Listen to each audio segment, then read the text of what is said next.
Have you ever achieved something great? A promotion, a new car, a business milestone, a fitness transformation, and instead of feeling celebrated, you felt tension? Like the people around you got quieter. The compliments felt hollow. Someone made a joke that wasn't really a joke. And you were left wondering, did I do something wrong? You didn't. What you experienced has a name in psychology, and once you understand it, you will never again shrink yourself to make other people comfortable. Stay with me, because what I'm about to share isn't just theory. It's going to change how you see every relationship in your life. Here's the first thing you need to understand. Your success is a mirror. When people see you winning, losing weight, making money, building something real, they don't just see you. They see themselves. They see the gap between where they are and where they could be. And for some people, that gap is painful. Psychologists call this social comparison theory, first introduced by Leon Festinger in 1954. Essentially, human beings are wired to measure themselves against the people closest to them, not celebrities, not billionaires on TV, the people in their circle, their friends, their cousins, their coworkers. That's you. So when you level up, you unintentionally become a measuring stick. And if someone has been telling themselves, someday I'll do it too, your success quietly challenges that story. It says it's possible, which means their reasons for not doing it aren't reasons anymore. They're excuses. That's uncomfortable, and discomfort needs somewhere to go. Sometimes it goes into silence, sometimes into sarcasm, sometimes into subtle sabotage. But here's what's important. It is never really about you. Let's talk about envy, because it's one of the most misunderstood emotions in human psychology. We often confuse envy with jealousy. They're not the same. Jealousy is the fear of losing something you have. Envy is the pain of seeing someone else have something you want. And here's what makes envy especially complex. It often disguises itself as criticism. When someone says, must be nice, or I wonder how they really got that, or they've changed, that's often envy speaking. Not because those people are bad, but because envy is an emotion that feels shameful, so the brain wraps it in judgment to make it easier to carry. Researcher Brené Brown has said that we rarely talk openly about envy because we're taught to feel guilty for it.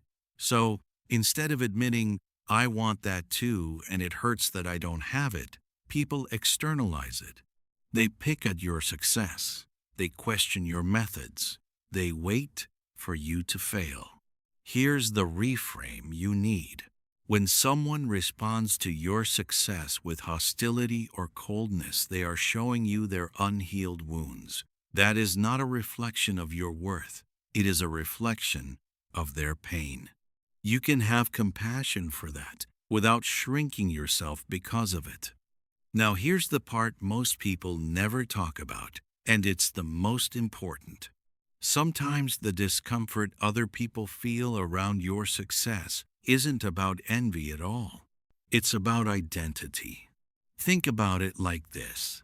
In every social group, family, friend group, workplace, there are unspoken roles. The funny one, the struggling one, the responsible one, the wild one. These roles give people a sense of place and belonging. Now, imagine you were the struggling one, and then you stopped struggling. Suddenly, the whole group dynamic shifts. People don't know how to relate to you the same way. Your growth disrupts the story everyone has been telling about who you are. This is why family members sometimes feel the most threatened by your success. It's not necessarily jealousy, it's that they built a relationship with a version of you that no longer exists, and they haven't caught up. Psychologists call this role exit, meaning the process of leaving behind an identity that others still associate with you. And here's the hard truth: not everyone will make the journey with you. Some people were only compatible with your old self. And when you grow, the relationship naturally becomes strained, not because you did anything wrong, but because growth creates distance from people who are standing still. There's a term in sociology called crabs in a bucket. If you put one crab in a bucket, it will crawl out. Put multiple crabs in a bucket, none of them escape. Because every time one tries to climb, the others pull it back down. This is not a metaphor about evil people. Most crabs aren't trying to hurt each other. They're just doing what feels natural, reaching for stability. The people in your life who discourage your ambitions, who celebrate your failures quietly, who remind you of where you came from every time you try to rise, they are not villains. Many of them love you, but they are operating from fear. Fear that you'll leave them behind. Fear that your success makes their stagnation more visible. Fear that if you change, the relationship changes. And sometimes it does change. But here's what I want you to hear. You are not responsible for managing other people's insecurities at the cost of your own growth. You can love someone and still outgrow them. You can be kind and still set limits. You can wish people well and still move forward without their permission. So how do you actually navigate this? Here are 5 things that work. 1. Stop announcing. Start demonstrating. The more you broadcast your goals, the more ammunition you give people to doubt you publicly. Let your results speak. Silence is underrated. Move in quiet. Let the work make the noise. 2. Audit your inner circle. Jim Rohn said you are the average of the 5 people you spend the most time with.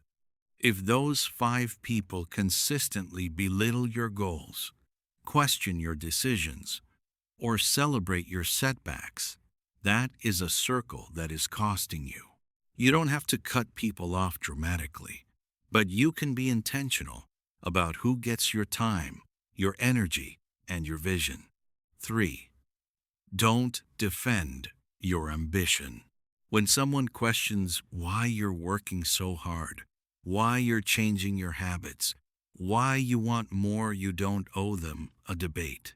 Explaining yourself to people who aren't ready to understand is energy wasted. A simple reply, "I'm just focused right now," is more than enough. 4. Find your level. Seek out people who are doing what you want to do. Read about them. Listen to them. Get in rooms where your goals sound normal, not arrogant.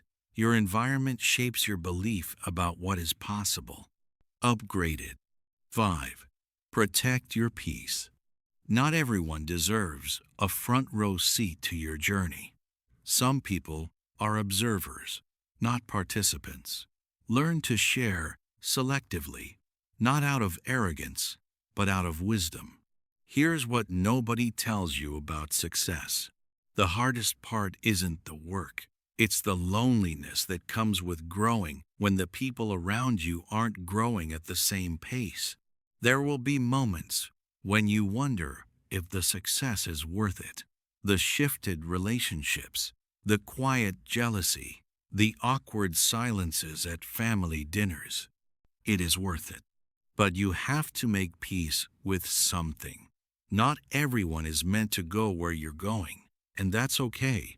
That's not failure. That's selection. The people who are truly for you, who celebrate your wins without resentment, who call you out with love when you get out of line, who stay close even when your life looks different from theirs, those people exist. But you may have to make room for them by releasing the grip on relationships that have become one-sided. Your growth is not a betrayal of where you came from.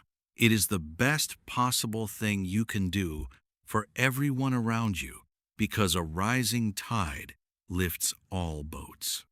The people who can't receive that is their work to do, not yours. Let me leave you with this. The fact that your success makes some people uncomfortable is not a sign that you're doing something wrong. It is a sign that you are doing something different. And different threatens people who have made peace with average. You were not put here to be average. You were not put here to make yourself small so that others feel big. You were put here to build something, to become something, to leave something behind that mattered. So, the next time someone goes cold after your win, understand it, have compassion for it, and then keep going anyway. Because the world doesn't need another person who played it safe to keep the peace. The world needs you fully expressed, fully committed, fully alive. If this video spoke to something in you, share it with someone who needs to hear it. And if you're new here, welcome. Subscribe and hit the bell. We talk about mindset, psychology, and building the life you actually want, not the one other people decided for you. See you next, Tomoro.